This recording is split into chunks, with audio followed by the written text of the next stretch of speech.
Water is a primary part of your life. 20% of the world's fresh surface water is here in the Great Lakes.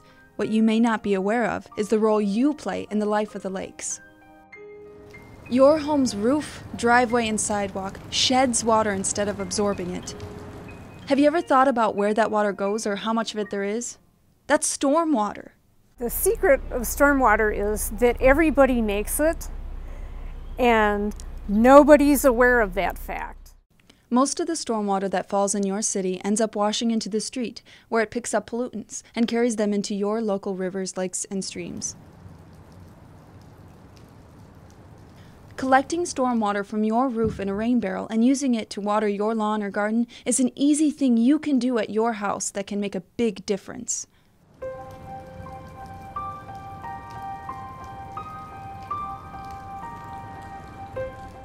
After a storm, gutters, drains, and underground sewers collect millions of gallons of stormwater runoff. That's a lot of free water to throw away. When we started holding neighborhood rain barrel workshops, it brought the whole neighborhood together. People would have a rain barrel party at their house. And we would show up with all the barrels and all the stuff to put them together, and people would bring a dish to pass and dessert and their dogs and their kids.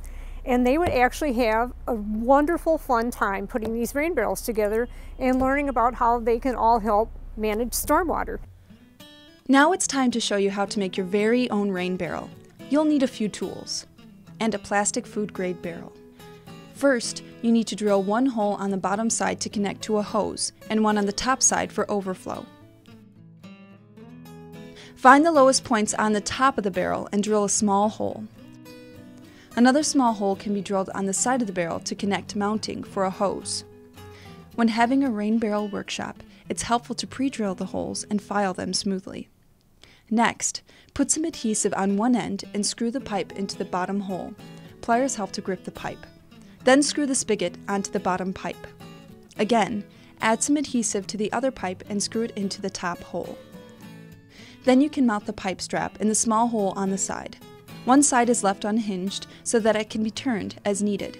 The pipe strap serves to keep a hose from dragging on the ground. Next, remove one of the caps on the top of the barrel. Cut out a small piece of screen that measures about 6 by 6 inches. The screen is to keep out mosquitoes and other little critters from getting into your rain barrel. Pull the screen across the hole and attach it in place with a zip tie around the bottom. Pliers help to pull it as tight as possible. Cut the edges of the screen off. Some adhesive and the scrap pieces of screen are used to cover the small drainage holes on the top. Finally, add some more adhesive to the edges of the overflow pipe and the spigot to seal them. Do this last so that the initial adhesive will have a chance to settle and dry. When installing your barrel, it will need some extra height above the ground. Common bases are made of bricks, patio tiles, or cement blocks. The rain barrel needs to be located below the downspout of your gutter. You may have to modify the gutter to reach the top of the rain barrel. A flexible downspout makes an easy transition. Make sure the drainage pipe is pointed away from the foundation of your house. A full 50-gallon barrel weighs almost 420 pounds, so you may want to install support to prevent tipping. Use the water. There are all kinds of ways to use the water that you collect. Empty your rain barrel for the winter months. Freezing water expands and may damage your barrel. Turn it upside down and store your barrel inside for the winter. I think people have gotten a little more dependent on being able just to open up their water hose and water their lawns, that they just don't realize, well, how did we do it 80, 100 years ago? And that way didn't leave a carbon footprint at all. I've been researching them online for about 3 years, ever since I bought my house.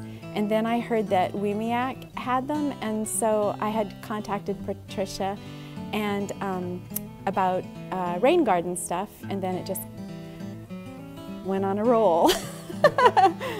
I have one rain barrel, and actually I made 2 tonight, so I'm hoping to be able to put them on 2 different downspouts, but you can connect them, and then you can fill 2 rain barrels with all that water, and you don't have to worry about one overflowing.